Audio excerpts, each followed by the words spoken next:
Hi, boys and girls. Today we're talking about compassion. At the end of this story, you might notice some compassionate acts of kindness.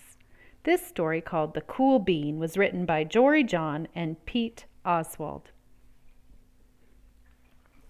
The Cool Bean.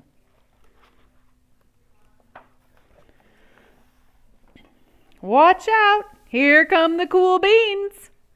The cool beans. Oh yeah, check out how they move. Look at the way they swagger. Notice their sunglasses. Yow! The cool beans are known all over school, from house to house, across the town, and beyond county lines. In the olden days, last year, we were all one big pot of beans. We were a mixed bag, but somehow it worked. Yep. Those were the good old days. And then we stopped seeing each other so much. That's just how it is sometimes. You spend less time together, even though you're not totally sure why.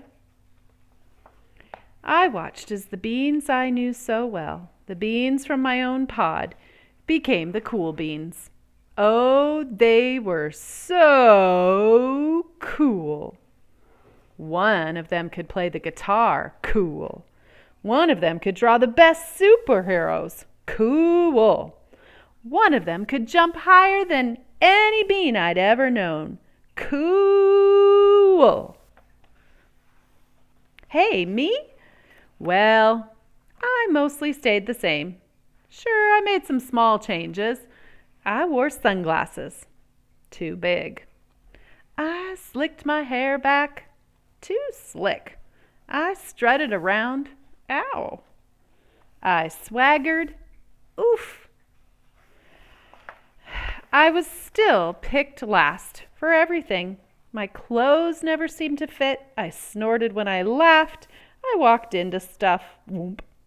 I was one uncool bean, for sure.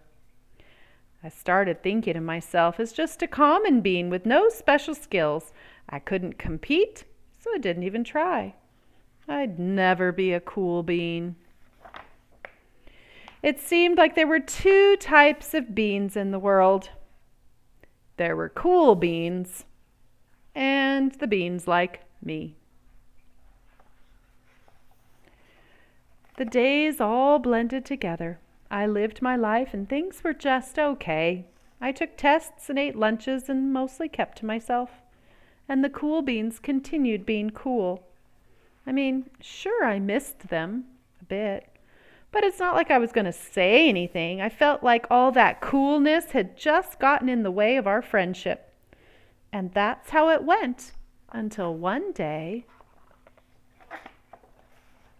I was in the cafeteria and I dropped my lunch on my loafers. Oh no, not again. But then something sort of miraculous happened. Out of nowhere, one of the cool beans helped me clean it up. He didn't even say anything. He just gave me a nod. That was it. Later, I was out on the playground. I tripped and scraped my knee and maybe cried a little bit, and everybody saw it. Another one of the cool beans came to my side, and without a word, he dusted me off. That afternoon, I was sitting in class. I wasn't really paying attention. I didn't notice, but our teacher had called out on me. Everybody stared, and I sat there in silence. Nobody said anything. And then, everybody just laughed at me. That was it. After today, I was officially a has-been. But then one of the cool beans stood up, came over to me. Everybody watched. She leaned in close and whispered, "Hey, the teacher asked you to read from page 32. Then she gave me a quick wink and went back to her seat. It was a small gesture, sure, but it was also everything.